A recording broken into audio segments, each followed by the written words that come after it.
Good morning, 5 o'clock now, and I'm Joan Jones with your top stories.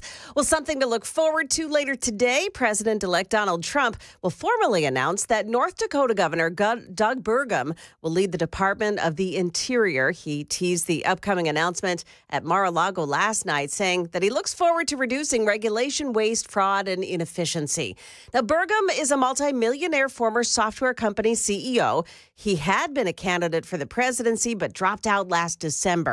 Burgum made energy and natural resources a key part of his campaign for the GOP nomination. Meantime, Trump heaped praise on Robert F. Kennedy Jr., his nominee for Secretary of Health and Human Services. We want you to come up with things and ideas and what you've been talking about for a long time, and I think you're going to do some unbelievable thing. Nobody's going to be able to do it like you. Trump at the America First Policy Institute Gala at Mar-a-Lago last night. Earlier yesterday, Trump announced the selection of Todd Blanche. He's a defense lawyer who oversaw his legal defense against multiple indictments. He announced him as the number 2 Justice Department official. Well, in Tennessee, state lawmakers are filing legislation that would give non-U.S. citizens driver's licenses with a twist. They would be a different color than the licenses that U.S. citizens get.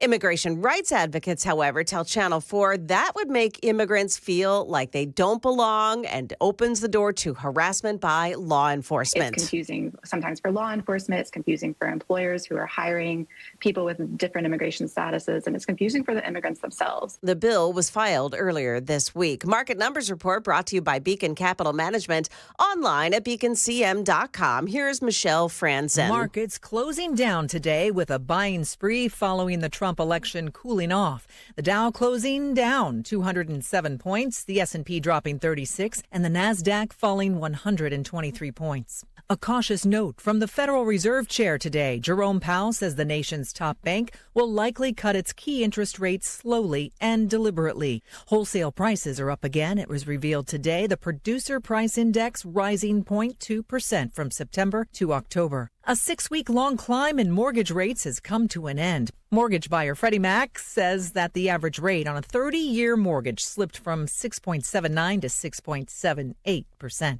Ford is going to pay the second largest fine in the history of the National Highway Traffic Safety Administration, up to $165 million, for moving too slowly on a recall and failing to give accurate recall information. Now, stock futures this morning all pointing down. The Dow futures are minus 182, NASDAQ futures falling 181. We've got S&P futures down 36 points. That's the latest news. Traffic and weather are next. I'm Joan Jones, WTN News.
Well, no problems on the roads this morning. No delays. They have seemingly picked up the construction on I-24 westbound this morning heading into Nashville. Also have the road closed on 2nd Avenue North between Demumbrian Street and Union Street. That's all because of construction. Traffic every 10 minutes every morning on Super Talk 99.7 WTN.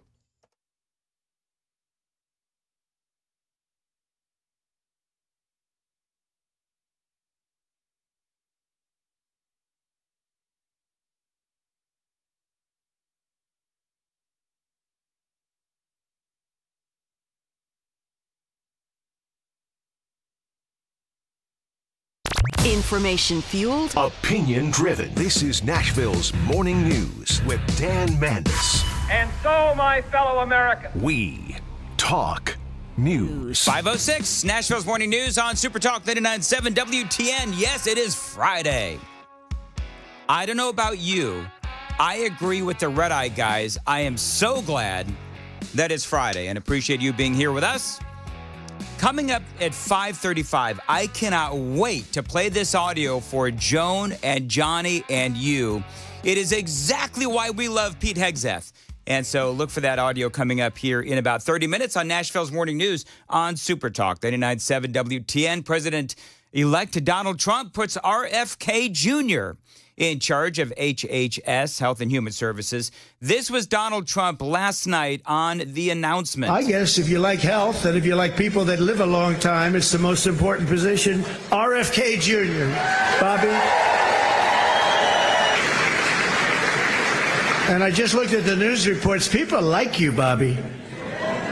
Don't get too popular, Bobby. Now, I'm just going to say, I don't know what the hell Donald Trump is reading. People hate RFK Jr., at least in the mainstream media. There are a lot of people that don't like RFK, and I think that that's part of what I'm going to talk about here in this first segment. It depends on who you are, and it depends on what your perspective is on all things vaccines and diets and foods and everything else. Donald Trump, though, knows that RFK Jr. is, just like Pete Hegseth, and just like Elon Musk and just like Matt Gaetz, Donald Trump knows that RFK Jr. is an incredibly controversial figure. And so it, of course, makes perfect sense that he wants him part of his administration. You know, you've reached about the level. Now, we want you to come up with things and ideas and what you've been talking about for a long time, and I think you're going to do some unbelievable thing. Nobody's going to be able to do it like you, and boy, does he feel it in his heart. So congratulations also to your family. Now, just so we're clear, I like RFK Jr. He is clearly somebody, though, as I said, who is very passionate about what he does. He is very passionate about vaccines and his vaccine skepticism. And he's also very passionate about our kids' health. It is so interesting when you look at the coverage of RFK Jr. If you Google his name this morning, you are going to see some of the nastiest comments out there about RFK Jr. And it's almost like I'm reading all of these headlines, and then you hear him speak, and it's like, oh, my God. How dare he worry about the obesity crisis in our kids?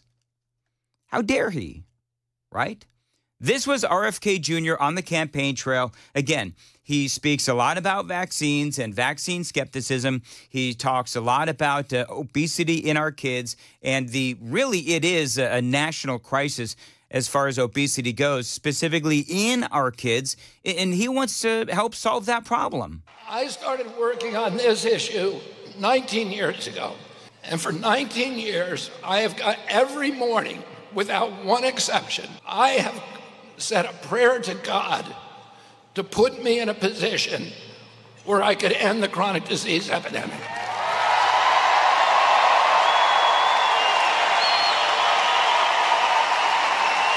And on August 23rd of this year, God sent me Donald J. Trump. There you go. Now, because he has the audacity to have some skepticism about vaccines, you folks know what I've always said. I mean, since day one on this radio station and years before, is that I consider myself a professional question asker. I ask a lot of questions. I'm a curious sort. Well, so is RFK Jr.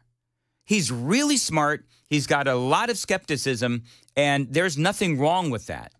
Now, one of the reasons why he's got a lot of skepticism is because he says that vaccines actually, they don't go through the rigorous testing that other products have to go through. Let's do the same kind of safety testing that we require for other drugs. And we don't do that for vaccines. Vaccines are exempt. The only medical product that's exempt from pre-licensing safety studies. And of the 72 vaccines now mandated for our children, not one of them has ever been tested in a pre-licensing safety study. Now, just so you know that I know, there's a lot of people that disagree with RFK Jr. on that assertion. But remember, he was the one who drove everybody crazy during COVID when he was sounding the alarm on Operation Warp Speed. He was worried that there would be side effects. His social media was shut down. He was shunned by polite society. His family turned his back on him. Turns out, of course, RFK Jr. was right about vaccine side effects. It turns out he was right about the impact of the shutdowns and the lockdowns. And basically what he said is that he wants vaccines, as he is now Trump's pick to lead Health and Human Services. He wants vaccines tested for any dangers. That's it. He's not going to take away anybody's vaccines. He simply wants them tested. He wants us to have as much information as possible. He wants them tested for efficacy. He wants to see what kind of side effects or impacts there are long-term with these vaccinations. He's, going to question the current vaccine schedule, and he's going to ask if all of these vaccines are age appropriate. And by the way, there's nothing radical about this. People have been talking about this and asking these very same questions about vaccines for years. And just so you know, I'm going to air quote this, I'm not an anti-vaxxer or anything like that. But what I do know is that when somebody asks questions and they are called every name in the book and they are told to sit down and shut up and don't ask questions, that's kind of a red flag for me. Is that a red flag for you as well? Again, he says that he's not going to be taking away any vaccines. All he wants to do is studies to ensure that vaccines are doing what they're designed to do. My vaccination policy will not take away vaccines from anybody who wants access to them. My only issue is they should not be mandated. I don't think any medical intervention should be mandated. And let me just say this. What I want is good testing, good safety testing for vaccines, good efficacy testing, so that everybody can make informed consent about whether they want this product or not, whether it's good for their age group, whether it's good for their cohort, whether it's good for them. How dare he? The hell is wrong with him? Now, there are many people who disagree with RFK. They say that he is a super spreader of misinformation. They say that he is an anti-vax zealot. They say that he has been debunked time and time again. They also say that all vaccines are tested in labs and in people, and that millions of people have taken the current vaccine schedule, and they're fine. And they say that RFK is just plain simply wrong, that all these vaccines have been tested, and that he's just a crazy anti-vaxxer. That's what they're saying about RFK Jr. Now, personally speaking, I've got an open mind on all of this. If RFK Jr. wants to look at a new way to handle vaccines and get them tested, then I guess my question would be, why not? Why not take a look at all of these things? Because let's be honest, there have been a lot of questions about vaccines. And COVID really kind of blew that conversation wide open when the vaccine mandates came down. So I don't have any issue with Robert F. Kennedy being the Director of Health and Human Services. The other thing that he says that he wants to do has Big Pharma shaking in their shoes. And I've got details straight ahead. 5:15. Time to check the roads on WTN. Looks like things are still the same. No big delays on the roads this morning. Just some road work in some spots that are set up this morning. You know where they are. Be advised that they're still out there this morning. Traffic every 10 minutes every morning on Super Talk 99.7 WTN. Thank you very much. Mostly cloudy and a high of 57. On Saturday, it's going to be sunny and a high of 64. Partly cloudy on Sunday and a high of 71 right now. 54 degrees at Super Talk 99.7 WTN. Dan Mandis here on RFK Jr. and how he says that he wants to make America healthy again. He's asked me to clean up the corruption, number one. Number two, end the conflicts of interest. Return those agencies to their rich tradition of gold standard, empirically based, evidence-based science, evidence-based medicine. Yeah, he's talking about NIH, FDA, all of those agencies that are within our government and Health and Human Services. And he does talk about the corruption. So we're talking about the priorities of RFK Jr., talking about cleaning up the corruption. Anthony Fauci, NIH, National Institute of Health, and how they worked with other federal agencies like the FBI to shut down any discussions contrary to Fauci's when it came to the lockdowns and masks and vaccines. That is corruption to its core.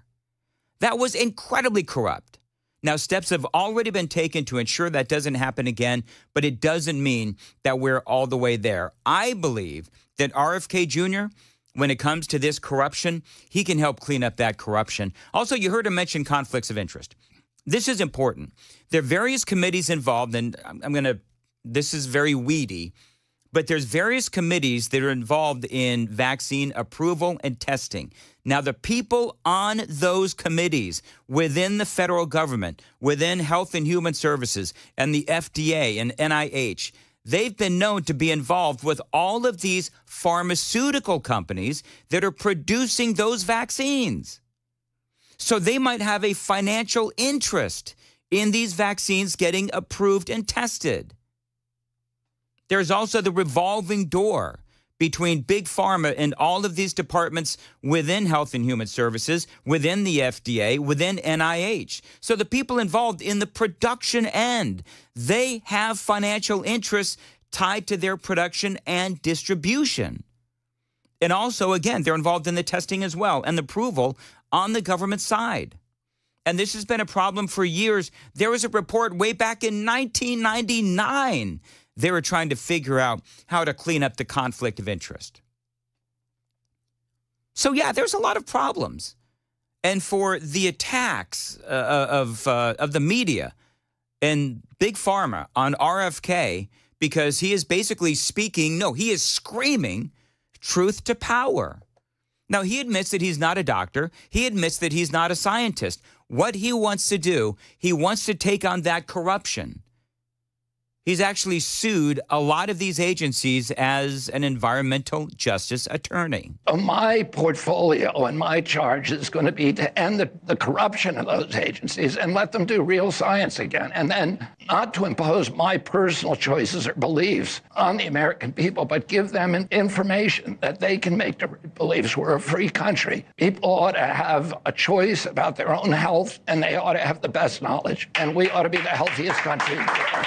Yeah, I mean, he wants to, of course, as I just said, make America healthy again. And to end the chronic disease epidemic in this country. And he's asked me specifically to measurably reduce chronic disease in our children within 2 years. All right, so how do you do that? Now, listen, I'm going to say right off the bat that part of the issue with kids being obese, it's a parental problem.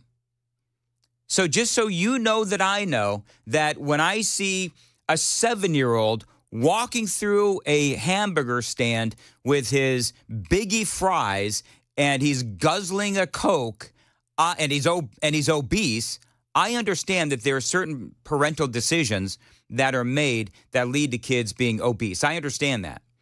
But part of what he's talking about, and I don't have time to get into all of this now, but part of what he's talking about is working with the insurance companies, the health insurance companies, so that they will cover kids being actually healthy, to actually prevent disease, not just trying to fix them when they get sick and when they get overweight. how can we as a society, how can we as parents work with the insurance companies to ensure that our kids are healthy? Keep kids healthy at an early age so that they're not walking around at the age of 9 or 10 years old and obese, which we see, and we see all of the time. Now, some quick things that Kennedy says that he wants to do. He wants to get rid of artificial food coloring, additives and chemicals in products like cereal. He has made Fruit Loops, actually, the poster child for reasons why kids are obese. He wants to end FDA scrutiny into things like raw milk and supplements. He says that the FDA is on Big Pharma's side, which I believe that it is, and if it can't be patented by Big Pharma, then the FDA fights it tooth and nail. Basically, he says that Big Pharma and the FDA work hand in hand to make money. And our kids are paying the price. So he wants to do everything he can to promote natural foods, raw milk, supplements, I guess, that kind of a thing. There's a reason, friends, why stock prices tumbled for Big Pharma yesterday. If you just Google stock prices in Big Pharma, they tumbled big time after the news broke of RFK Jr. as Donald Trump's pick for HHS, because they know that he is not going to be their lapdog. I love this as well. He wants to require medical students at federally funded institutions to take nutrition classes. Now, I have not fact-checked this. It is hard for me to believe, and I know that doctors actually listen to this show. I would love to know. He says that doctors in America, according to Yahoo and other outlets, don't really learn about nutrition education. It's all about fixing what's broken and not about staying healthy, being healthy and staying healthy. Because let's be honest, most of us are born healthy. And so it's once we start eating the food that we become obese. He wants new presidential fitness standards as well. There's a lot of things that RFK Jr. wants to do. And I think a lot of these things make a lot of sense. I love what RFK Jr. wants to do. Now, we can argue all day long and twice on Sunday about vaccines. And for everything that RFK Jr. says, there's going to be a mountain of people that are going to say, oh, he's wrong, it's misinformation. But hearing him talk right now about what he wants to do, it is all about simply asking questions. 5:23, Nashville's Morning News. Joan Jones has the news coming up at 5:30. Joan, what's up? A mass layoff at Tennessee State University and a warning about the school's financial future. Also, a potential terror attack has been stopped in its tracks. We've got those stories coming up at 5:30 on Super Talk 99.7 WTN.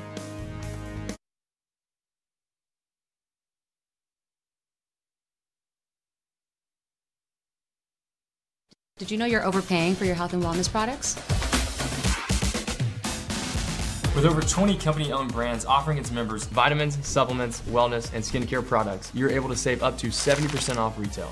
Members Nutrition can't change your life, but we can change the way you live.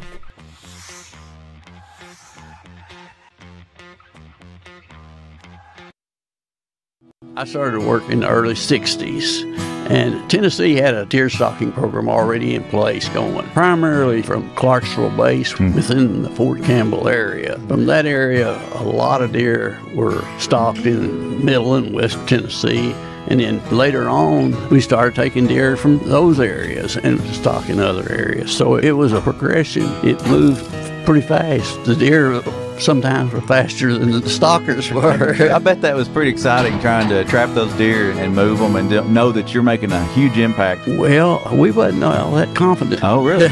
Because a lot of the counties had dog problems. You know, they'd be wanting to dog the deer, and it didn't hold up under that kind of pressure. And we had to go back in and restock. And there was a lot of different types of law enforcement work that had to be done. I hear you. And the officers did a good job. And we talked to a lot of the judges, and they clamp down pretty hard on somebody poaching deer out there. Back then, we only put out 15 or 20 deer. It was critical. In fact, at that time, it could cost you your truck. Yeah. It's an amazing success story. You hear folks saying, well, we didn't see a deer when I was a kid, and now you just have to walk out your back door and you got in a subdivision grazing or driving down the interstate highways or whatever, you see a deer just about every day.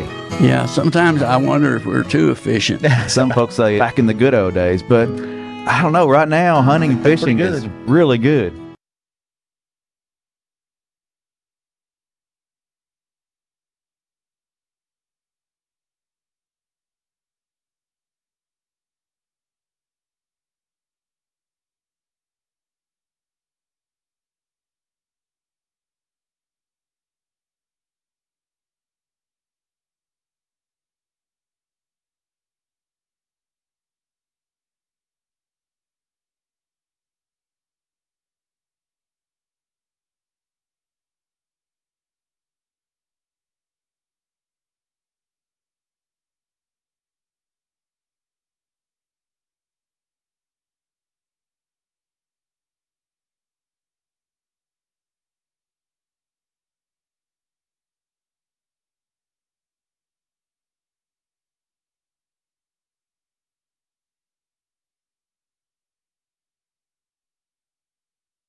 Good morning. It's now 5:30, and we have 52 degrees. We're headed up to a high of 58. I'm Joan Jones with your top stories. Stick around. Your forecast is coming up.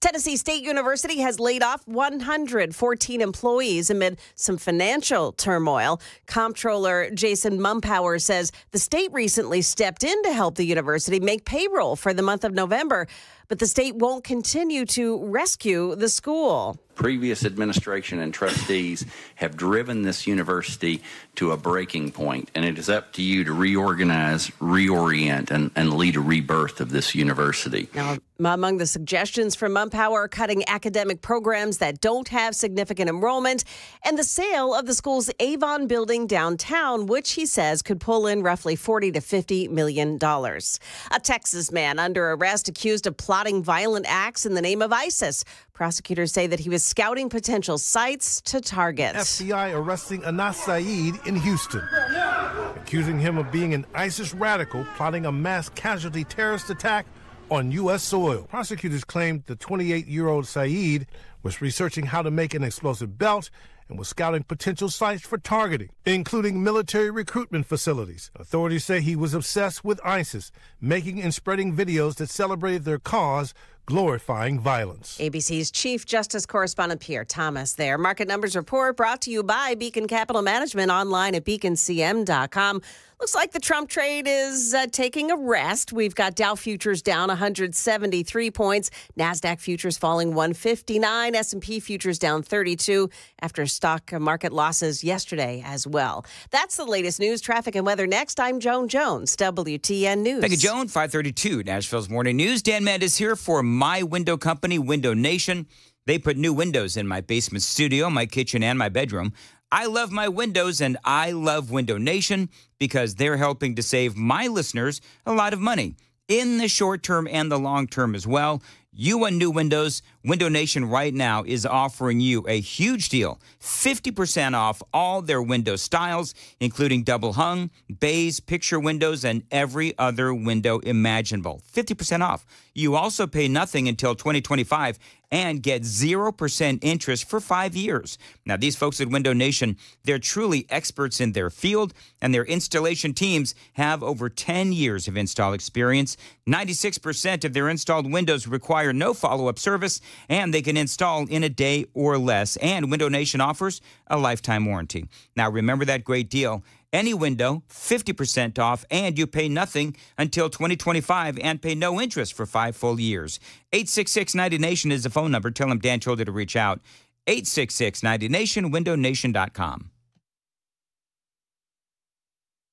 Hey everybody, Dan Mandis with Nashville's Morning News and Super Talk 89.7 WTN. I was speaking to Dr. Christopher Van Shank the other day at a station event. Now, he's a psychiatrist, and he was telling me about the mental health crisis here in America. And as you know, it's out of control. The COVID lockdowns were an absolute disaster. And Dr. Van Shank, again, he's a psychiatrist. And if you're one of those people, you feel like maybe you need to talk to somebody, I would recommend Dr. Christopher Van Shank. He can help you with addictions, depression, anxiety. He can also help kids with the same thing. He's been doing this for 15 years. He's been helping people, and he is here for you today. So if you want to check out his website is nolensvillepsychiatry.com. That's nolensvillepsychiatry.com. There's a whole list of issues that he can help you with. So check him out. If you feel like he can help you, give him a call. The number is below, and good luck.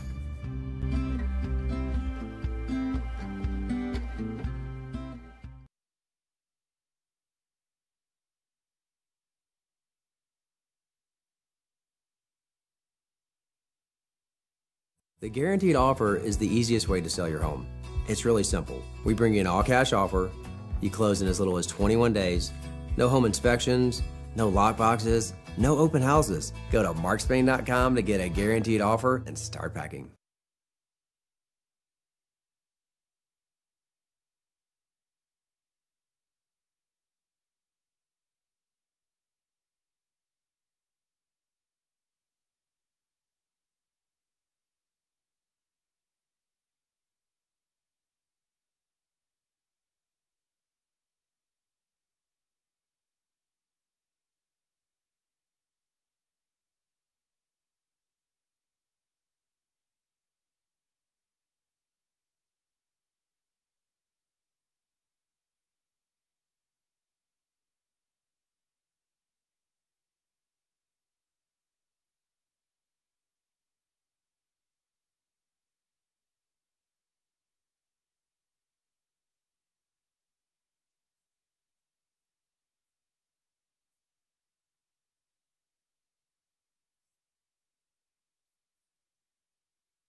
Hey, it's Friday morning and things aren't too bad on the roads this morning. We have no construction delays on 24. Things are looking good as well as you're traveling in from the north side of town. And we do have some construction delays in along the riverfront at 2nd Avenue North between Demumbrian Street and Union.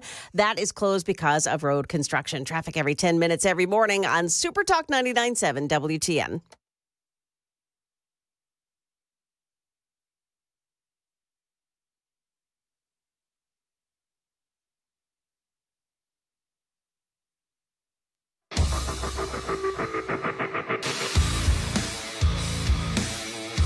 .537, Nashville's Morning News on Super Talk 99.7 WTN. Welcome on in to the Gang of Three. Joan Jones is here. Good morning, Joan. Hello there.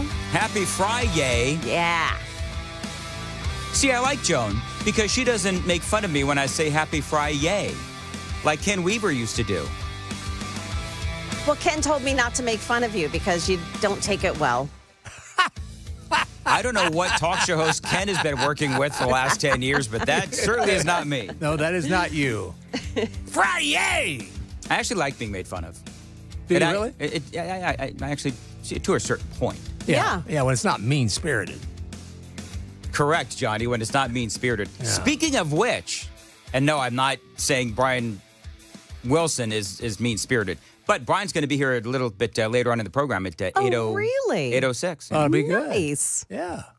He's going to be in studio. We'll have your FARB live right here. Yeah, we sent him a MapQuest link to make sure that he knows how to get here. He remembers how to get to the studio. Yeah, we've gone back and we've gotten the big chair that Brian. Do you know the first day? I'm gonna ask if Brian remembers this. If I remember right, the first day that Brian got here, what did he break? Did he break a chair? I think he broke a chair. Yeah, I think he did too. He broke something. Yeah. He's Very a big guy. funny. And I don't mean big. I mean just Texas tall. Yeah, he's big. Yeah. He's big. Hey, by the way, real quickly, the sound of serenity for liberals. That's a ship horn. Is that like they're leaving? They're on the ship going overseas? That's exactly right. Oh, yeah, I knew it. A cruise line is offering a 4-year cruise, 400 destinations outside of the U.S. for the next 4 years. It's going to help them lick their wounds on board. Is that what it is? Yeah. I almost thought that was Alec Baldwin after some tacos. I didn't know it was a ship. They probably will at some point serve tacos. I bet they Chris will. Christie, maybe. Yeah, Chris Christie. You know, when I think of Chris Christie. Yeah. Anyway. I always think of the beach shot. Every time anybody brings up Chris Christie, I immediately think of keeping everybody off the beach but Chris. Travelers can choose from a 1-year escape from reality, a 2-year midterm selection, a 3-year everywhere but home, and a 4-year skip forward. America's interest in getting away has risen since the election. Reuters reports that Google searches for move to Canada surged 1,270% in the 24 hours after the polls closed on the East Coast. Searches about moving to New Zealand climbed at nearly 2,000%, and those for Australia jumped about 820% per Reuters. The United Kingdom and Japan See ya. were also high on the list of destinations.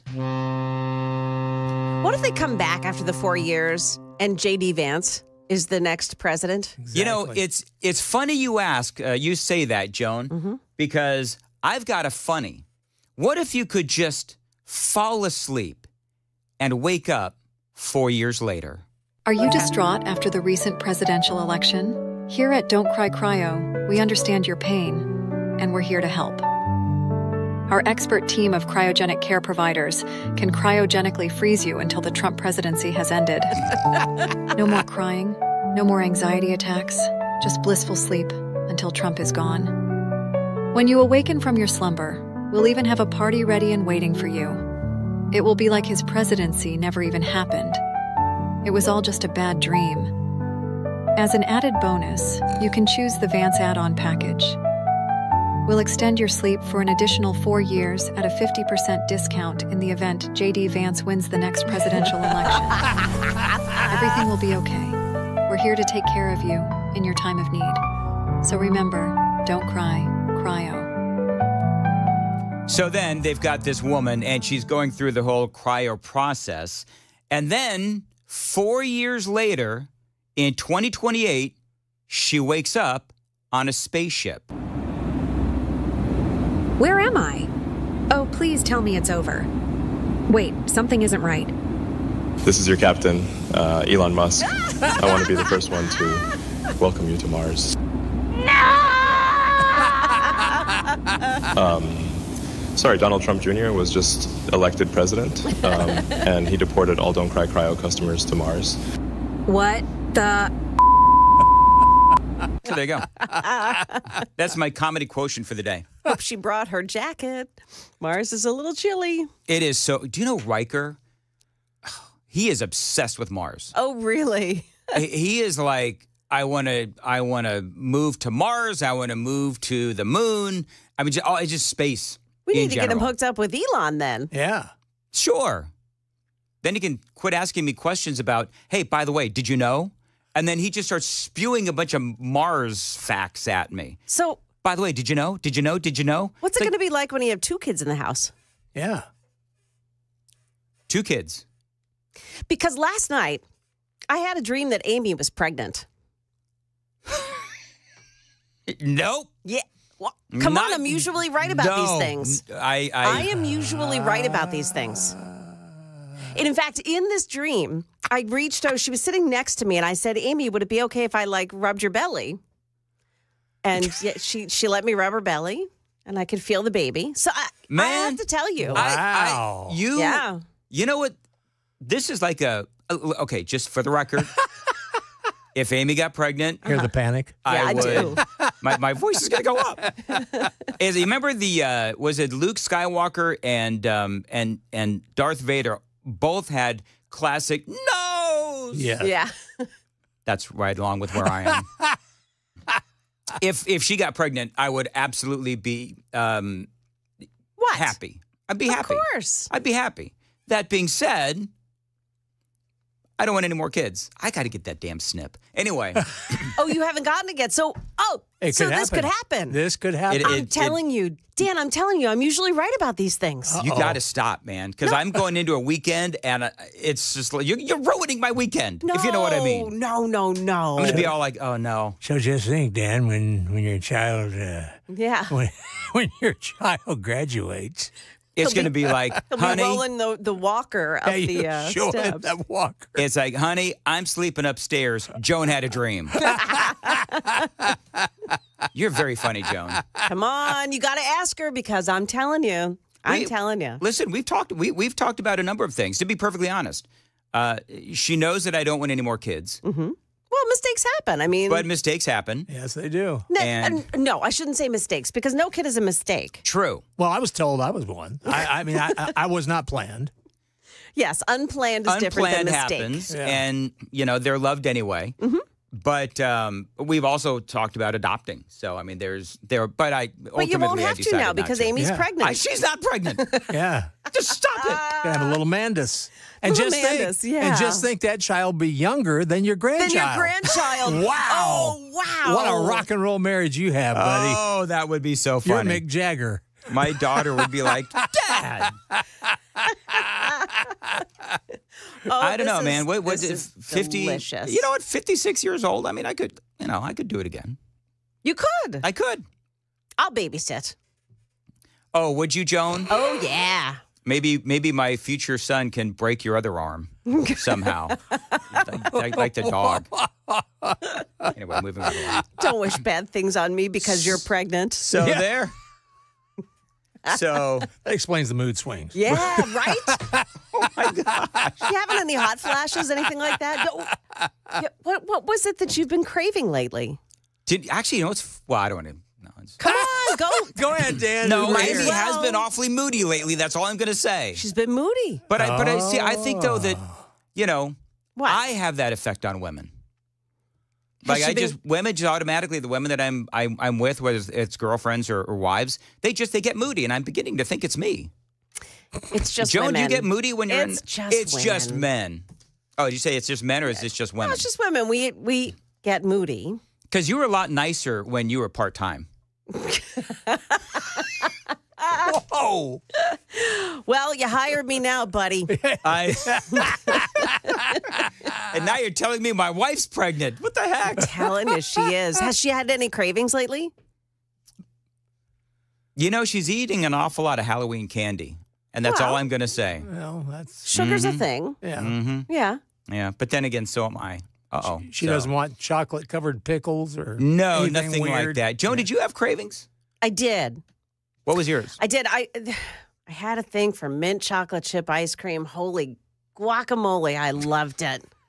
But then there was one pregnancy where I craved, and this is really weird, you know, deviled ham in the little cans? Yeah. Yes. I wanted deviled ham like you would not believe. That is so bizarre. Yeah. That is bizarre. Yeah, but they say that there's something about, like, if you crave something, it's because your body needs something that's in that. Really? Yeah. My first wife, her craving was, do you know what half and half cookies are? Half chocolate, half Oh, yeah. vanilla, I guess. So she would eat those like by the dozen. It was incredible. I'd sit there and just watch her. It's, oh, my God. How many of those? Go get me more, right? Moving right along. In the demon voice? Yeah, I've had that one. I want more. Yeah. Anyway, and I don't know. Amy was interesting. 'Cause Riker is my bonus kid. So, but Amy tells me that when she was pregnant with Riker, I can't remember what her craving was, but she actually had foods that she typically loved that she wasn't able to eat. Yes. Like chips and salsa, which is kind of weird. Yeah. So anyway, whatever. Yeah, but no, she's not pregnant. Hey, Whoopi Goldberg may have stepped in. Have you heard this story? Oh, yeah. So she gets on the air. You'll love this. She gets on the air on The View, and she makes a scurrilous accusation about a bakery that refused to make her birthday cupcakes because of her politics. Right. The place that made these refused to make them for me. Oh, really? Yes. What? Oh. They said that their ovens had gone down, all kinds of stuff, but folks went and got them anyway, which is why I'm not telling you who made them. But can't be because I'm a woman, but perhaps they did not like my politics. Yeah. I think she's an attention whore. I do too. I think that's what Whoopi yes. Goldberg is. She is trying to play the victim, and the bakery in question came out and they said, no, our boilers were broken. And so when Whoopi called, the boilers were busted. Yeah. And so then they were able to fix them. And I think basically what happened is Whoopi calls, tries to get these donuts made or these cupcakes. And they said, our boilers are broken. We don't think that we can fulfill this massive order. Yeah, she wanted a huge amount of yeah. cupcakes. And then a couple of hours later, the boilers were working again, and they were able to fulfill the order when somebody else called and got the order, somebody who is more anonymous. Here's the thing. This bakery is in Staten Island, which is apparently, and you would probably know more about this, Joan, than I would, but Staten Island is a very conservative place. Yes. But they do have liberals there. Of course. So I find it hard to believe that Whoopi Goldberg calls up and this bakery says, oh, no, we're not going to serve her because she's liberal. What Whoopi doesn't understand, and she wouldn't understand because she's an attention whore who doesn't understand freedom of speech, but conservatives are all about freedoms. Exactly. And freedom of speech is one of our big things. That's what Elon Musk is all about. That's one of the reasons why he's involved with Donald Trump now, is because of that freedom of speech. So it doesn't make any sense to me. No. She needs to apologize. Yeah, she does. And conservatives believe in commerce, and they're not going to turn down business. That's exactly right. Pete Hegseth, I promised I would play this. This is one of the reasons why conservatives absolutely love Pete Hegseth. These walls, some of the press that are covering this, they don't understand the attachment that conservatives and freedom lovers have to Donald Trump, to the former president. They don't get it. They think it's some sort of a misinformation, cultish thing, cult of personality. Oh, they love the bravado. That's not what it is. I'll explain why we love them in one military analogy. I was a platoon leader in Iraq. I was an infantry platoon leader in the Army. And the one situation you know is the most dangerous situation that you don't want to find your platoon stuck in is what's called a near ambush. So you're walking through a neighborhood and you walk into a near ambush, meaning the enemy has the high ground, they're concealed, and you're stuck in what's called the kill zone on the X, and they've got you pinned down. Rifles, grenades, everything. You're right there in the kill zone. You don't want to be there. You're dead if you're in the kill zone, for the most part, unless you act. Okay? The battle drill for being in the kill zone of a near ambush is definitely not crouch down and hope you survive. Because that's never going to happen. Your only option is to immediately seek cover, immediately pop your grenade, throw it, and then charge toward the enemy that you still can't see. That's your only option if you want to survive. It's your only hope. All right? Well, Republicans for decades, for years, have sat in the kill zone and said, just kind of like us. We're okay. We're not that bad. We're okay. We're nice behind our podiums, dressed up like this, hey, everybody, we're going to cut taxes just a little bit more. It doesn't work. Donald Trump said it's time to throw the grenades and charge at the enemy. Yep. That's why. And those grenades are Matt Gaetz and Pete Hegseth and RFK Jr. Those are the grenades. And I love what Pete Hegseth had to say. That's part of what I've been talking about. Johnny, you know this. I've been talking about this for a long time. This, and I think it was Kayleigh McEnany who coined the phrase muscular conservatism, where it's like, no, you know what? Yeah, I've been saying this a long time. It's time for conservatives, it's time for Republicans to get pissed off and fight back. And I love that that is exactly what Donald Trump is doing. 5:53 on Nashville's Morning News. Joan Jones has the news at 6. I just want to say that somebody on the text line made note of the fact that, some of the pregnancies that happen later in life are twins. Just want to put it out there. Man, coming up in the news. You know what? It's like, again, like I said yesterday, who are you people? I'm going to start banning people. Totally kidding. Totally kidding. Twins. Can you imagine? Anyway, moving right along. That would be so sweet. More on the financial crisis at TSU that has led to more than 100 people being laid off. Also, there's a local guy who's been arrested after filming women while having sex. Those stories coming up at 6 o'clock on Super Talk 99.7 WTN.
Good morning. It's 6 o'clock now, and I'm Joan Jones with your top stories. We're sitting at 52 and overcast skies now. Another cool one today. We've got the forecast and traffic coming up still.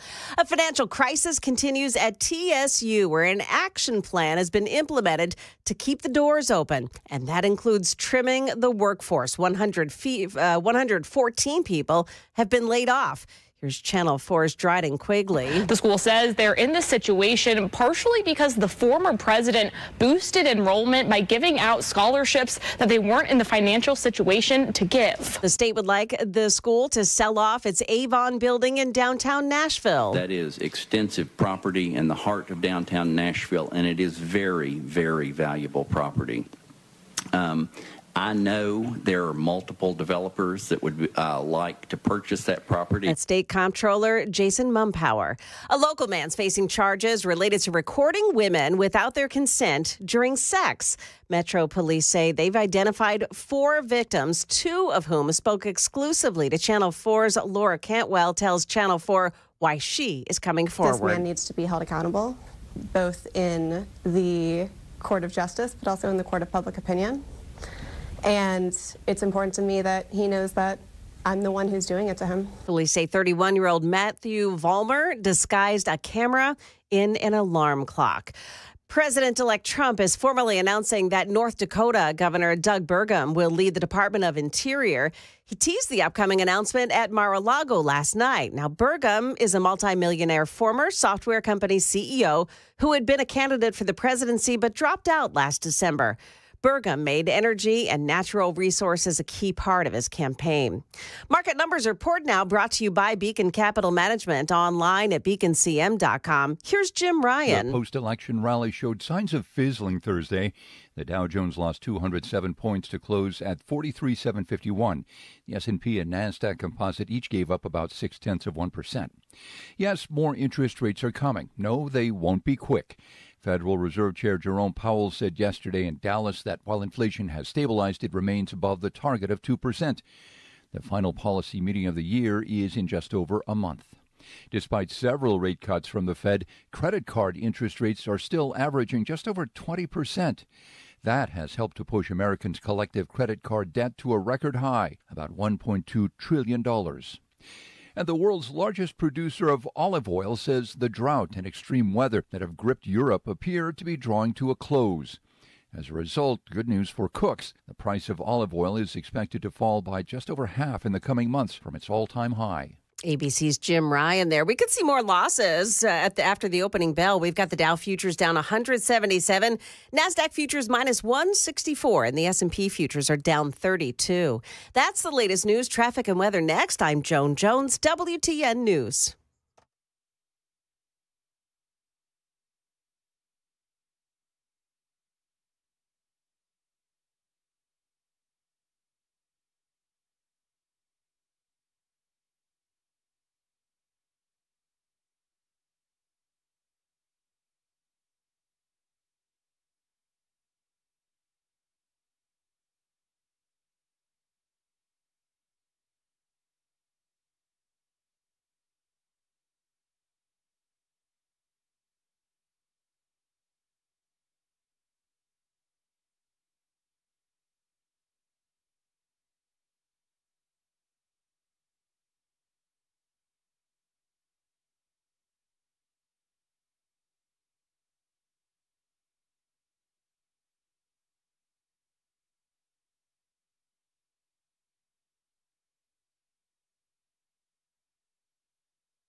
Just one crash to talk about this morning at this point. Goodlettsville, Springfield Highway at Baker Station Road. That crash reported by police. Otherwise looking pretty good this morning. Traffic every 10 minutes every morning on Super Talk 99.7 WTN.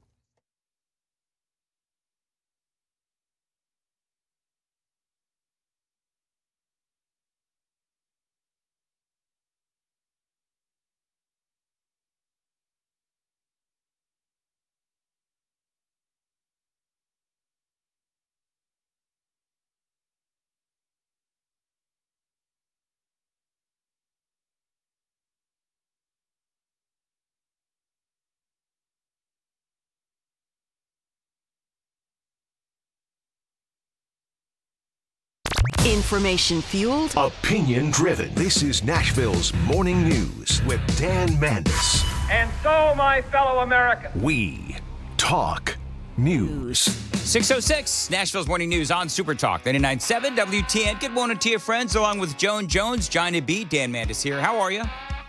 Hey, you guys remember Rebecca Kofler, I think her name is, if I remember right. She's an expert on foreign policy and specifically Russia and Vladimir Putin. And she's written a great new piece that points out how Putin is outsmarted 4 American presidents, but not Donald Trump. A great conversation coming up at 6:36 on Nashville's Morning News on Super Talk 99.7 WTN. Speaking of which, did you hear what Antony Blinken said, Secretary of State? Did you hear what he said yesterday? As we're working to make sure that Ukraine has what it needs to effectively defend itself, the United States continues to step up. We've obligated just recently and pushed out the door another $8 billion in security assistance for Ukraine. That was in September. Another almost $500 million just a few weeks ago. Jeez. And President Biden is committed to making sure that every dollar we have at our disposal will be pushed out the door between now and January 20th. Every dollar at their disposal is going to go to Ukraine. And you know what's interesting? He's so proud of it. So part of the news cycle this week has been that Biden and Harris have handed Donald Trump $35 trillion in debt. That's what Trump is walking into. So, of course, we've all been talking about, as we should, the wasteful government spending. And some of the most egregious examples, I got to tell you, these would be really funny if it wasn't so horrifying. Last year, the State Department did a grant to Ecuador to host 12 drag shows in Ecuador with American tax dollars. Yeah, that is Senator James Lankford, and he puts out a report called Federal Fumbles, and he says that that grant was part of the State Department's public diplomacy program, which seeks to support the achievement of U.S. foreign policy goals and objectives, advance national interest, and enhance national security by informing and influencing foreign publics, and by expanding and strengthening the relationship between the people and government of the United States and citizens of the rest of the world. So somebody please tell me how drag shows in Ecuador fits into all of that. I guess you'd have to ask Antony Blinken, but he's too busy writing blank checks to Ukraine. National Science Foundation last year did a study of butterflies in Europe.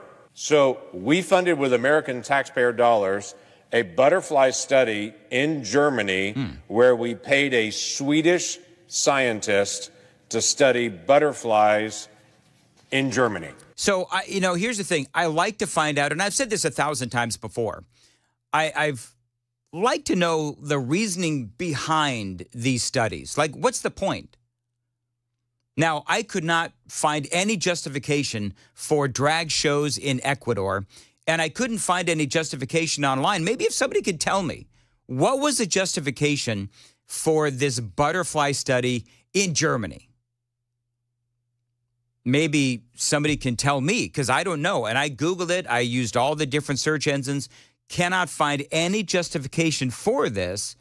Maybe there is a good reason why we did this, but probably not. NEA grant that was done to set up a display in Brooklyn for the Sgt. Pepper's Lonely Hearts Club Band, which, by the way, is not even an American band, and I'm not sure why we had to pay federal tax dollars to be able to do that. So the NEA, National Endowment for the Arts, not quite up there with Ecuadorian drag shows, but still, should the federal government be paying for all of that? And the answer is no. Well, $350,000 grant to study smart toilets was one of the grants that we actually paid for with our federal tax dollars last year.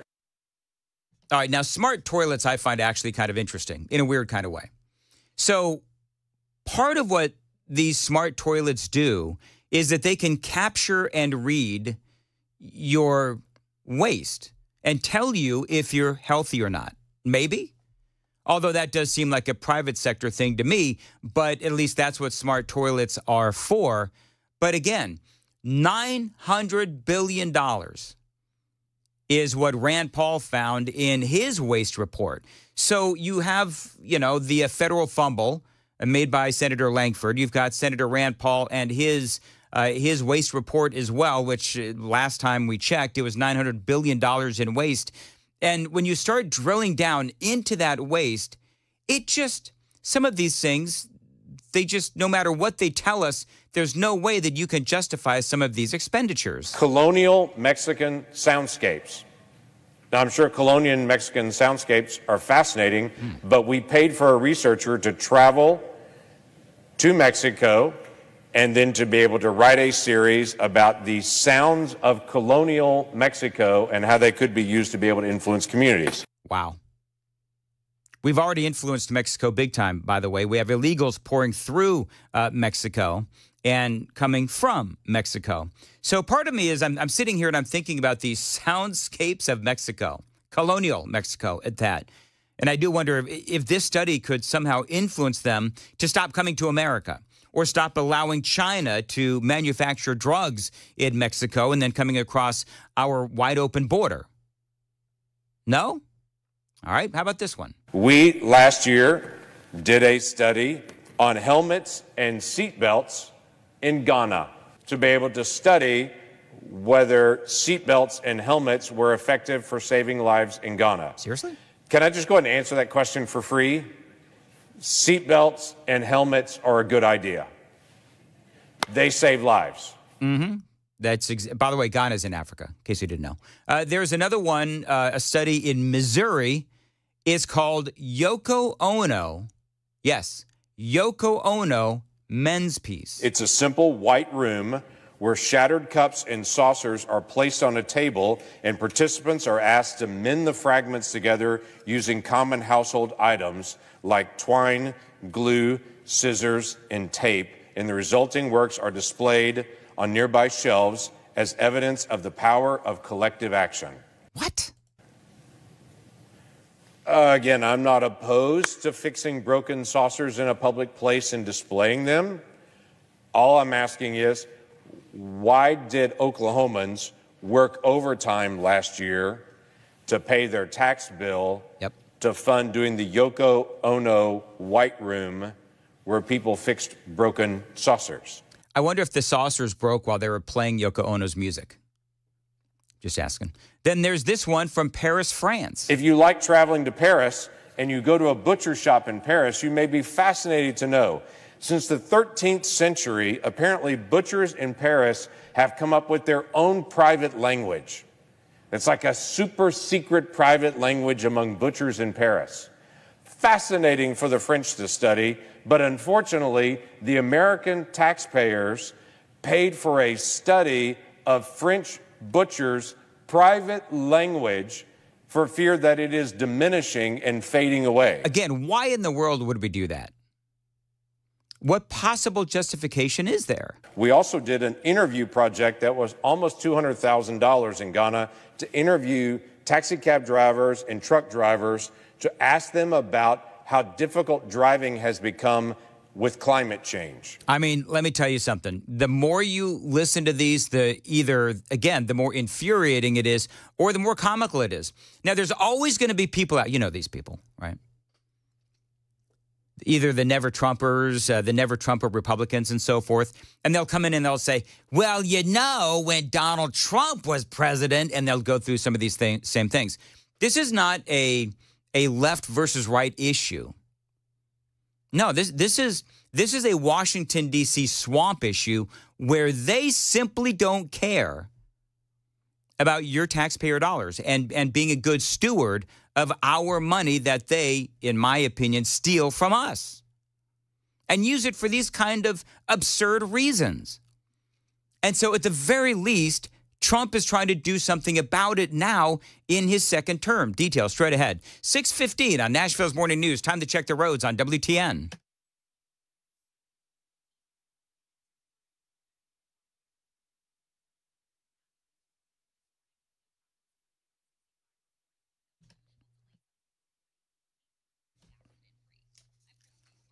Cloudy and some clouds and sun today, a high of 57. Sunny on Saturday, a high of 64. And partly cloudy on Sunday and a high of 71. Appreciate you listening to Nashville's Morning News on Super Talk 99.7 WTN. So Donald Trump wants to do something about the egregious, and I mean egregious waste that we see in our federal government. You know, we hear about these kinds of things all the time. There was also a fund that was done with your tax dollars and the National Science Foundation to study how to influence people that disagree on the issue of climate change and to be able to determine how to speak to people, as the study says, who are ignorant on climate change and to be able to re-educate them on that. Wow. So I wonder how much they're going to spend on re-education camps if they ultimately end up getting Congress and House of Representatives, the Senate, and the White House back. Because that, you know, for a lot of people on the left, they were actually talking about placing Donald Trump supporters in re-education camps. And then there's this one. I think this is the last one. No, there's a couple more. Tents for illegals on the border.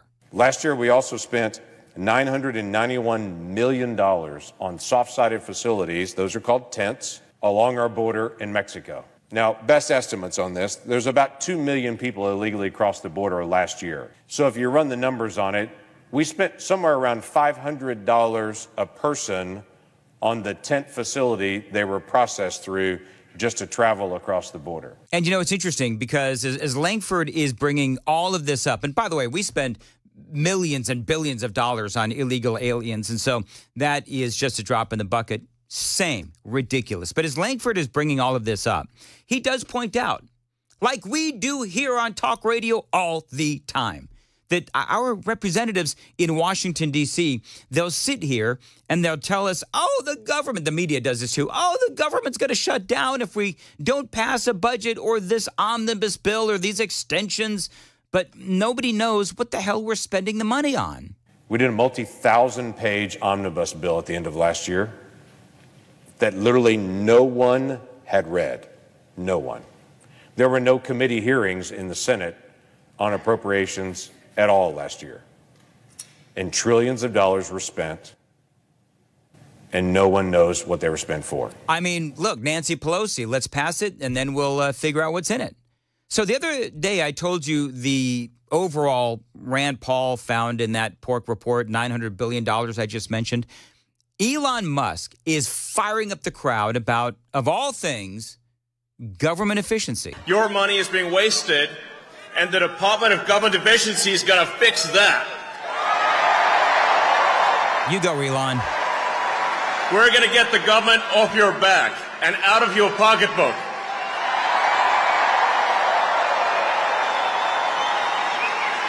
And America's just not just going to be great. America is going to reach heights that it has never seen before. The future is going to be amazing. You know, I can't play that enough. The future is going to be amazing. That's Elon Musk.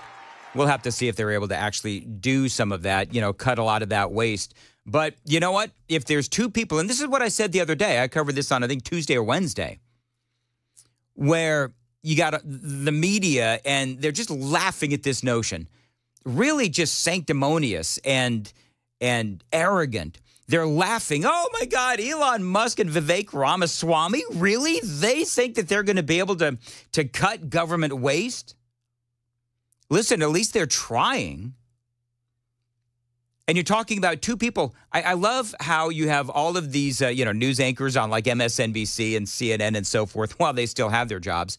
And they're just sort of arrogantly looking down on Elon Musk, and they're looking down arrogantly on Vivek Ramaswamy for trying to actually save the taxpayers some money and not spend our taxpayer dollars on really stupid things like drag shows on foreign soil. And they're just joking about these two like they're not multimillionaires or billionaires who have just made tons of money with their inventions and their businesses and their ability to run businesses at an efficient level. Because that's part, obviously, as you business owners know, that's part of being a business owner is running an efficient business. And we've got all of these bureaucrats, all of these politicians in Washington, D.C., and that's all that they've ever known is spending other people's money. So I love that Vivek Ramaswamy, and I love that they're going to be able to cut down on some of this efficiency if they're actually able to do it. Now, one of the things, and I told you about this earlier, where you've got Vivek Ramaswamy, and basically he said, if we want to cut down on some of these government employees, because there's thousands of them, and how many of them actually do any real work? And so he says that if we cut regulation, this has all been run through the Supreme Court. I told you about this earlier this week. You run it through the Supreme Court. They've already said if you can eliminate some of these regulations, because the regulations were put into play by unelected bureaucrats as opposed to elected officials, well, the Supreme Court has said that's unconstitutional. The people that are supposed to implement policy have to be elected officials. If an unelected bureaucrat has put these regulations in place, guess what? Those are unconstitutional. So we can get rid of the regulations and we can get some of those positions, some of those jobs that are tied to those unconstitutional regulations. I mean, and I went into a lot deeper detail earlier this week. Maybe you can find the podcast. But I mean, I got to tell you, these two actually give me some hope. 6:23, Nashville's Morning News on Super Talk 99.7. Joan Jones has the news at 6:30. Joan, what's coming up? TSU cut some of its workers loose amid a financial crisis, and those tax credits for buying an electric car, well, they may be history soon. Those stories at 6:30 on Super Talk 99.7 WTM. Thank you, Joan. 6:23 on Nashville's Morning News. Are you looking to save on internet and mobile this holiday season? Well, good news, friends. Xfinity is having a Black Friday sale. Their best deals of the year are here. Now, learn how to get your choice of 5G phone on Xfinity. Plus, you can also get fast, reliable Xfinity internet with a line of Xfinity Mobile Unlimited for a great lower price, again, on Black Friday. So don't wait. Bring home a new 5G phone and get Wi-Fi speeds up to a gig on Xfinity Mobile. That, my friends, is a very big deal, or should I say a gig deal. Now through December 3rd, ask how to get your choice of free 5G phone with an unlimited plus line, plus get 300 megabit Xfinity internet and an unlimited mobile line together for only $35 a month for 12 months with no annual contract. Go to Xfinity.com/Black Friday sale to learn more. Restrictions apply. Requires paperless billing and autopay with stored bank account. Equipment taxes and fees extra after promo. Regular rates apply. Xfinity Mobile requires Xfinity Internet. Gig speeds available via hotspots to Xfinity Mobile customers only. Reduced mobile speeds after use of monthly data included with your data option. Actual internet speeds and data thresholds may vary.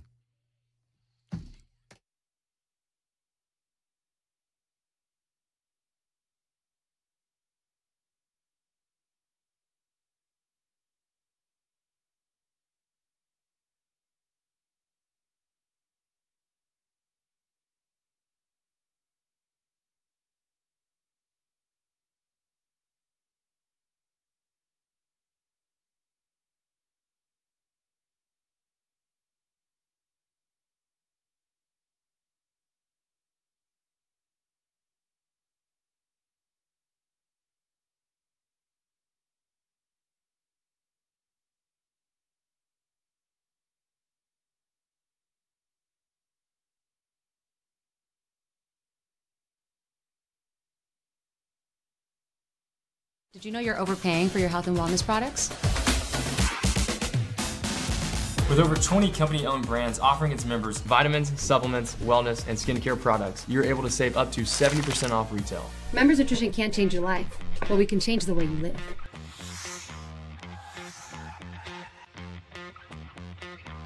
Hey everybody, Dan Mandis with Nashville's Morning News and Super Talk 99.7 WTN. I was speaking to Dr. Christopher Van Shank the other day at a station event. Now, he's a psychiatrist, and he was telling me about the mental health crisis here in America. And as you know, it's out of control. The COVID lockdowns were an absolute disaster. And Dr. Van Shank, again, he's a psychiatrist. And if you're one of those people, you feel like maybe you need to talk to somebody, I would recommend Dr. Christopher Van Shank. He can help you with addictions, depression, anxiety. He can also help kids with the same thing. He's been doing this for 15 years. He's been helping people, and he is here for you today. So if you want to check out his website is nolensvillepsychiatry.com. That's nolensvillepsychiatry.com. There's a whole list of issues that he can help you with. So check him out. If you feel like he can help you, give him a call. The number is below, and good luck.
.629, Nashville's Morning News and News with Joan is coming up next. Are the relatives coming to your house for Thanksgiving dinner?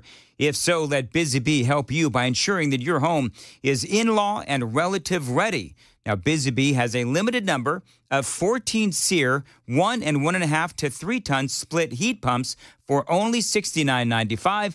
This system offers a great balance of energy, efficiency, performance, and year-round comfort for residential homes.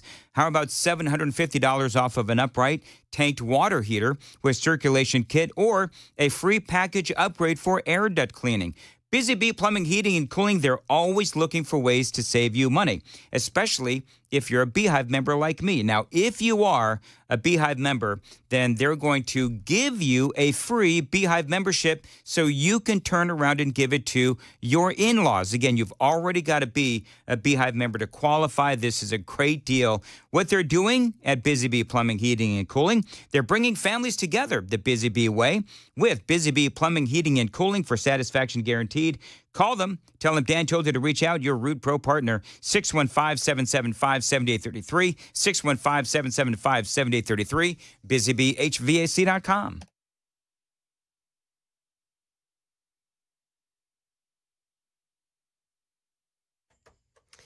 Good morning, 6:30 now, and I'm Joan Jones with the latest news. And we are currently sitting at 52 degrees with some overcast skies. Traffic is coming up in 5 minutes. New revelations about the financial crisis at TSU as the university lays off 114 employees. The state comptroller, Jason Mumpower, revealing yesterday the state had to provide money to the school to make payroll last month. State Representative G.A. Hardaway tells News Channel 5 that's nonsense because the school, he says, is owed billions. We've been intentionally deprived of educational funding, and it's wrong. And I would like to see the focus be on providing that funding, adequate funding going forward, but also addressing the dollars that the federal government and our own state audit suggests that is still owed to Tennessee State University, over $2 billion. The state recommends TSU sell properties and cut some programs as well. President-elect Trump makes his formal nomination for Secretary of the Interior today. It's North Dakota Governor Doug Burgum. Burgum and wealthy oilman Harold Hamm are spearheading an energy policy that would include a recommendation to scrap the Biden administration's tax credit for people who buy electric cars. Doing so, they say, would offset other tax breaks and reductions that Trump wants to make permanent. Market Numbers Report brought to you by Beacon Capital Management online at beaconcm.com. We've got Dow futures down 160 right now. That's the latest news. Traffic and weather are next. I'm Joan Jones, WTN News. Thank you, Joan. 632 on WTN. So many reasons to like my two-way paradise, the Glock store. Now, number one, it is a great place to buy guns and ammo, get your firearms customized, and also, my favorite part, the training. Now, they have these massive rooms we've all been talking about where you can refine your shooting skills, firing behind corners, in the dark, in motion, various target levels as well. So don't settle for just lane ranges. Go to the Shoot 270 indoor ranges at the Glock store. This is where I train. I love this place. They are partners to WTN as well. So check them out, shoot270.com. Again, this is a place where you can get your guns, your ammo. It is where I buy all things two-way. And yes, I continue my training to this day. You can find them online. It is shoot270.com, shoot270.com. As always, tell them Dan Mandis told you to reach out. You can also go to shoot270.com and see all kinds of videos on their training facilities. They are incredible. The Glock store, minutes from the airport and worth the drive from anywhere.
It's an accident in Goodlettsville, a crash on Springfield Highway at Baker Station Road. Also one in Forest Hills. This is on Hillsborough Road between Old Hickory Boulevard South and Chickering Lane. That one involves some injuries. And then in Glencliff, Murfreesboro Pike at Thompson Lane, there is a crash there also involving injuries. Traffic every 10 minutes every morning on Super Talk 99.7 WTN.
.637 Nashville's Morning News on Super Talk 99.7 WTN.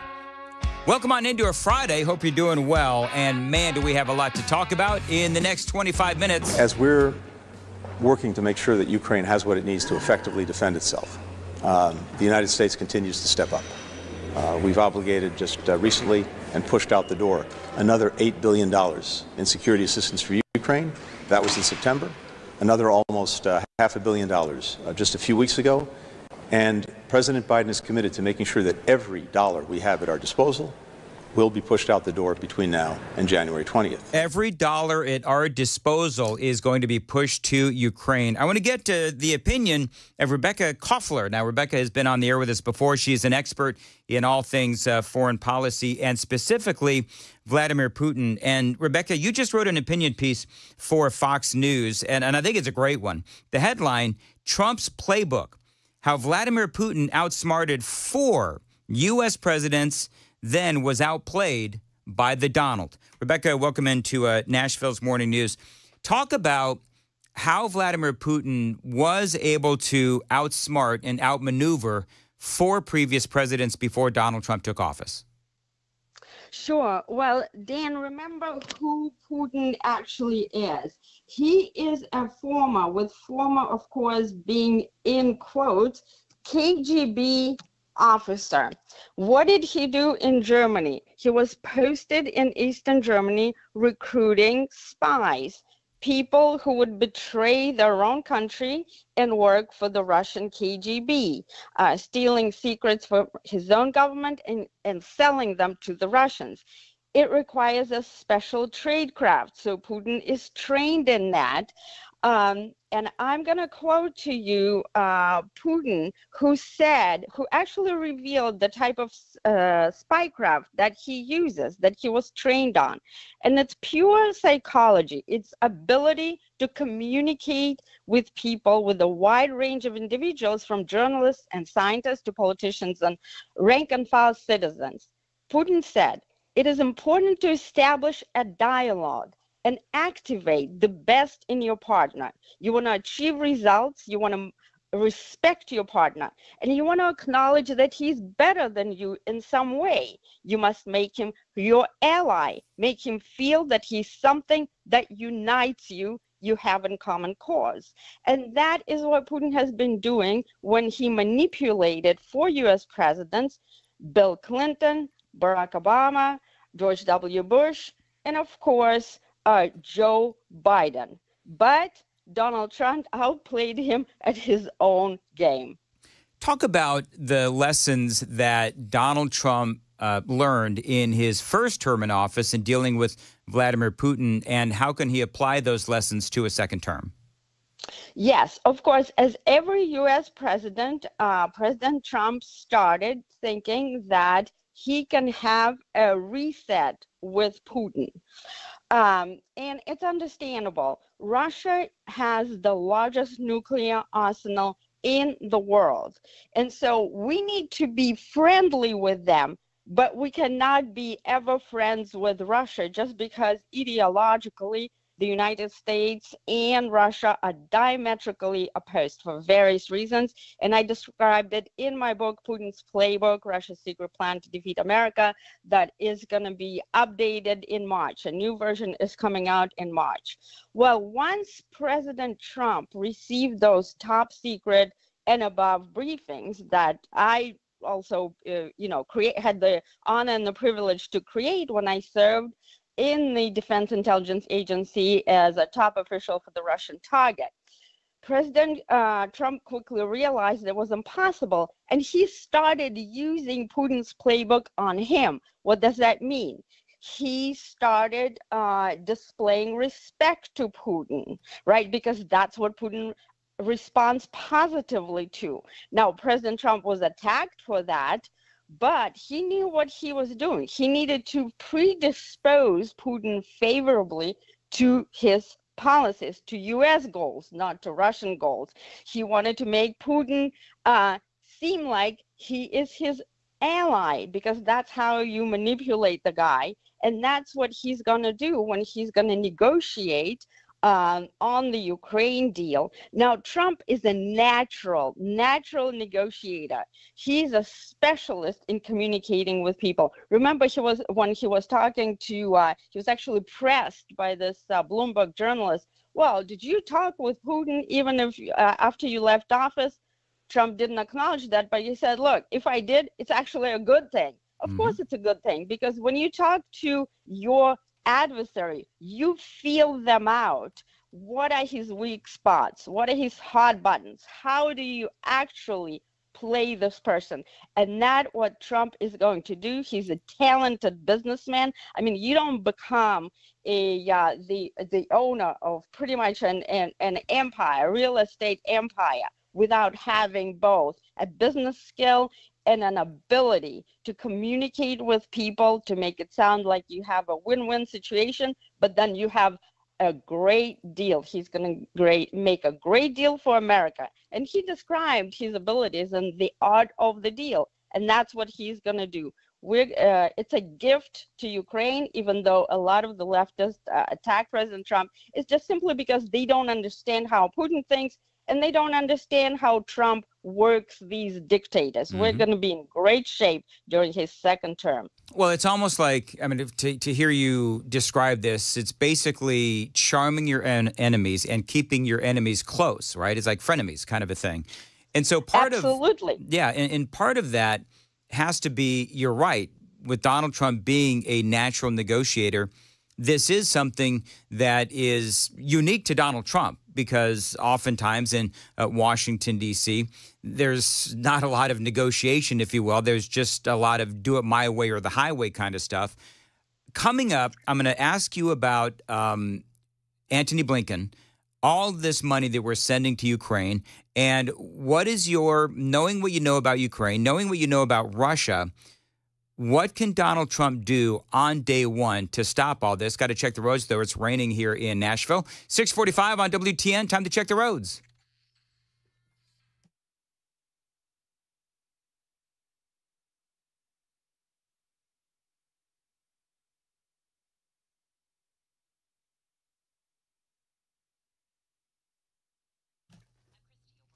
All right, very good. 6:45, some clouds and sun today, a high of 57, right now 52. Sunny on Saturday, a high of 64. Partly cloudy on Sunday, and a high of 71. Rebecca Koffler is joining us, talking about her opinion piece on Fox News, and talking about how Donald Trump is going to deal with not only Vladimir Putin, but obviously Ukraine as well. And so, Rebecca, the big question that I have, then we're going to veer into Iran, because there's a lot of people in Washington, D.C. that are freaking out because Elon Musk has met with Iran's United Nations ambassador. So we're going to talk about that as well. But real quick, because our time is limited, but what can Trump do on day one or before day one to stop this nonsense of just a blank check going to Ukraine? I mean, what can he do different than the Biden administration has been doing for the last 4 years? Everything. First of all, he has already done something even before he became president, and that is he used his second tactic. Sweet talking your adversary is just one tactic. Second tactic is intimidation, and Trump already has spoken with Putin, and he told him, do not escalate in Ukraine. Now, when Trump talks, he actually backs up his talk with action because Putin is not afraid of words. Remember, Biden and other, U.S. officials called Putin warmonger, war criminal, and this and that, and all that does is it shows to Putin that he can unbalance them, that he gets to him. Well, Trump backed up with action because during his first term, he implemented the most robust anti-Russia policy since Ronald Reagan. So, and the problem for Putin right now is this. Trump, the Russian intelligence services do psychological profiles of all U.S. leaders. They profiled Kamala Harris, as vapid, incompetent, and forgot the third term escapes me, but basically that they could manipulate her. They profiled Trump as unpredictable. So when Trump negotiates, if he's going to bluff Putin, Putin is not going to know whether it's true or not. So first that Trump is going to do, he's going to stop all this money flowing to Ukraine because it's a huge waste. There was never a military path for victory for Ukraine. It's mathematically impossible. I also explained that in my multiple articles. There's a reason why the Pentagon itself considers Russia a near-peer competitor. Okay, that means that militarily, Russia is on par from the combat potential standpoint, which includes weaponry, forces, military industrial complex, that is the ability to produce those missiles that Russia right now is pumping out like hotcakes, and the defense economics. And Russia trumps Ukraine hands down. Ukraine is outgunned and outmanned. So Trump is going to freeze what's going on right now, tell Putin to knock it off, and sit down to the negotiating table and get a better deal for Ukraine than anybody ever would. That's what he's not going to tell us what he's going to do because, why would you tell the adversary? That's not how you work. But trust me, in about 3 months, this conflict is going to be done. Well, we're going to have to wait and see because I know that by and large, the American people have said, even though they were on board with helping Ukraine in the beginning, it became very apparent very quickly that this was a black hole of money and unaccountable money at that. So the fact that Zelensky refuses to sit down with Vladimir Putin is it's arrogant to say the least. We need to figure out some sort of an exit strategy. Very quickly, Elon Musk sits down with the folks from Iran, Iran's United Nations ambassador, to discuss U.S.-Iran tensions. Now, the left people are freaking out about this, but part of what people are saying is, does this mean that Donald Trump is willing to look at diplomatic relations with Iran? We all know that he had done a lot to stifle Iran's economy because Iran, they fund the terrorists. Joe Biden came in and basically allowed Iran to sell oil to China, billions of dollars going in, and then they're back open for business in selling all of this, in funding all of this terrorism. What do you think about Elon Musk meeting with the Iranian ambassador? Excellent idea. Elon Musk, again, remember, it's the same strategy.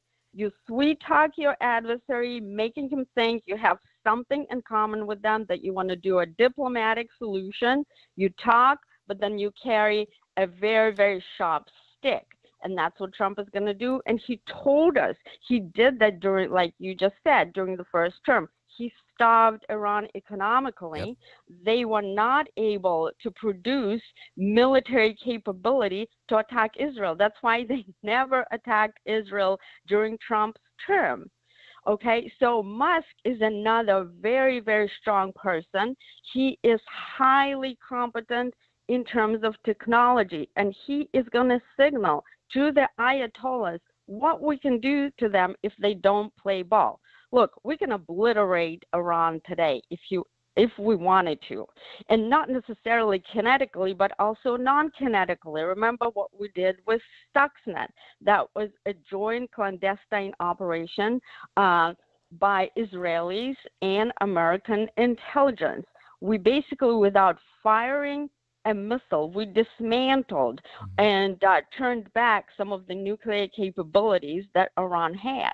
And that's what we're going to signal to them. No, we're not going to attack them kinetically because, you know, we don't want to bring hurt to the actual Iranian people. We love the Iranian people. It's the regime that needs to be shown that they need to knock it off trying to obliterate Israel. And that is what Elon Musk is going to tell them. Starlink is a huge, huge weapon. Starlink, and of course, this is a satellite network, right? That Musk owns. It's right now in 40 countries. Today, we can stage a massive Arab Spring, you know, in Iran. Iranian people are just primed for that. Are we going to do that?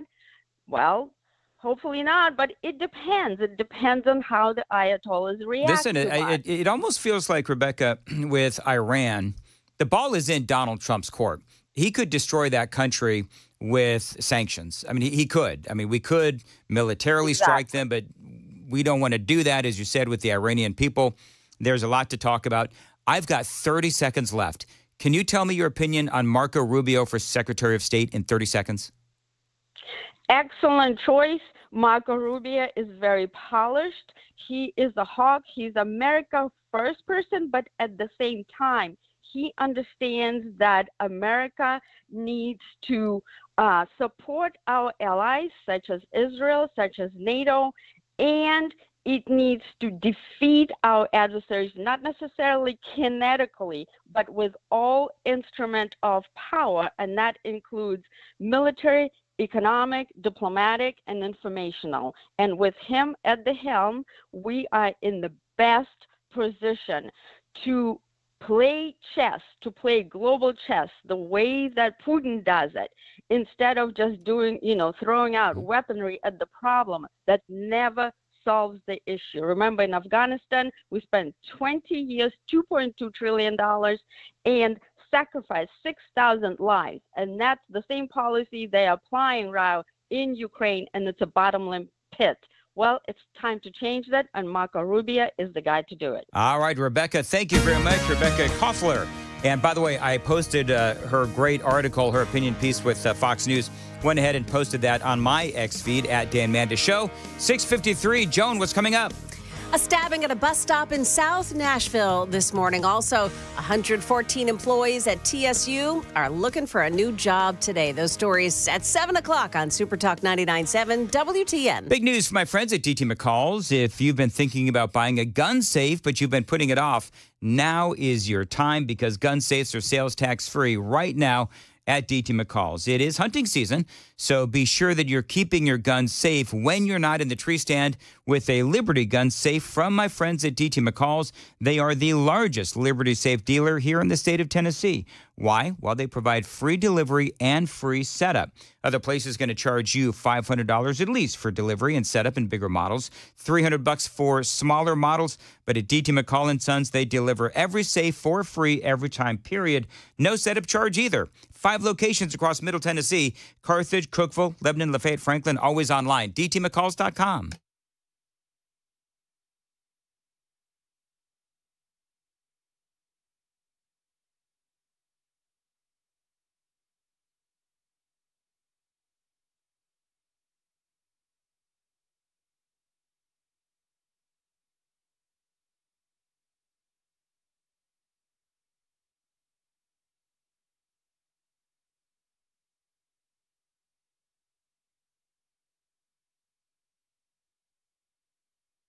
I started work in the early 60s, and Tennessee had a deer stalking program already in place going, primarily from Clarksville Base within the Fort Campbell area. From that area, a lot of deer were stalked in Middle and West Tennessee, and then later on, we started taking deer from those areas and stalking other areas. So it was a progression. It moved pretty fast. The deer sometimes were faster than the stalkers were. I bet that was pretty exciting trying to trap those deer and move them and know that you're making a huge impact. Well, we wasn't all that confident. Oh, really? Because a lot of the counties had dog problems. You know, they'd be wanting to dog the deer, and it didn't hold up under that kind of pressure. And we had to go back in and restock. And there was a lot of different types of law enforcement work that had to be done. I hear you. And the officers did a good job. And we talked to a lot of the judges, and they clamped down pretty hard on somebody poaching deer out there. Back then, we only put out 15 or 20 deer. It was critical. In fact, at that time, it could cost you your truck. Yeah. It's an amazing success story. You hear folks saying, well, we didn't see a deer when I was a kid, and now you just have to walk out your back door and you got in a subdivision grazing or driving down the interstate highways or whatever, you see a deer just about every day. Yeah, sometimes I wonder if we're too efficient. Some folks say back in the good old days, but I don't know. Right now, hunting and fishing is really good.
Good morning. It's now 7:01, and I'm Joan Jones with your top stories. It's 52 and overcast. We've got your forecast coming up. Amid a longstanding financial crunch at TSU, that school has cut ties with 114 employees. The layoffs part of a larger plan to get the university back on sound financial footing after years of mismanagement, according to State Comptroller Jason Mumpower. They're gone, and they've left this situation where literally you were going to fail to make payroll on November 29th if you had not had an infusion of cash from the state, which we fortunately have been able to do. Now, the school's plan includes a hiring freeze, a spending freeze, and a strategic realignment. A woman was stabbed at a bus stop in South Nashville this morning. Police have few details, but they do say this happened at the intersection of Harding Place at Antioch Pike near the Sam's Club. The woman died at a nearby hospital. Witnesses helped to detain the attacker until the police arrived on the scene. In Tennessee, state lawmakers filing legislation that would give non-U.S. citizen driver's license with a twist. They would be a different color than the licenses that U.S. citizens get. Immigration rights advocates, however, tell Channel 4 that would make immigrants feel like they don't belong. It's confusing sometimes for law enforcement. It's confusing for employers who are hiring people with different immigration statuses, and it's confusing for the immigrants themselves. The bill filed earlier this week. Tennessee Attorney General Jonathan Skrmetti has joined a coalition of 23 state attorneys general demanding the end of prosecutions of President Trump immediately. That coalition sent a letter to special counsel Jack Smith, New York Attorney General Letitia James, and Fulton County District Attorney Fannie Willis this week. The Tennessean reports that letter points to meritless claims in each case, and it warned that the continued prosecution of Trump while he is our sitting president risks real harm to our federal system. No response from Smith so far. That's the latest news. Traffic and weather are next. I'm Joan Jones, WTN News. The guaranteed offer is the easiest way to sell your home. It's really simple. We bring you an all-cash offer. You close in as little as 21 days. No home inspections, no lock boxes, no open houses. Go to markspain.com to get a guaranteed offer and start packing.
Got a stalled out tractor trailer on 24 right in the westbound lanes at Old Hickory Boulevard, exit 62.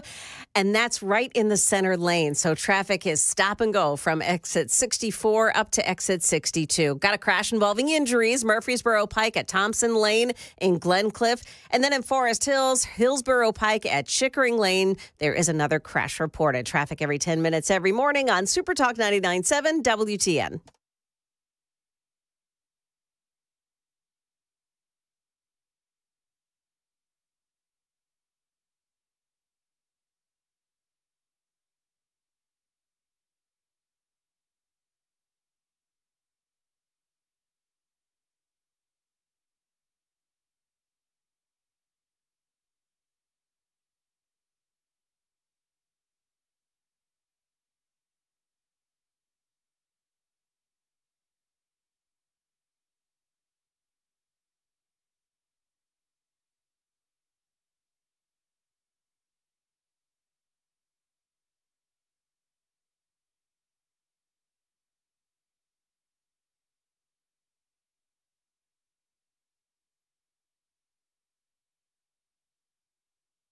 Information fueled, opinion driven. This is Nashville's Morning News with Dan Mandis. And so, my fellow Americans, we talk news. 7:07 Nashville's Morning News on Super Talk 99.7 WTN.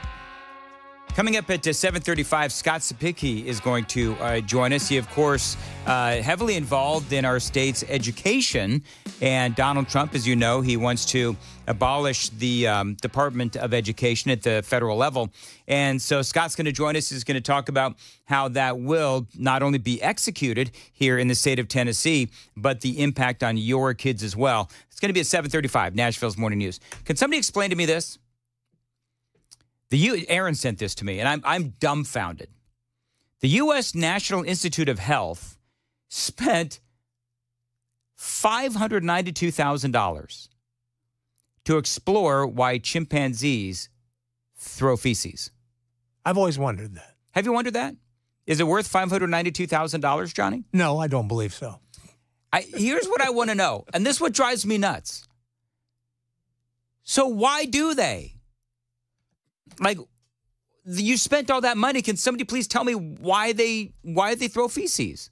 Again, it's not worth $592,000. Do you know what it's like?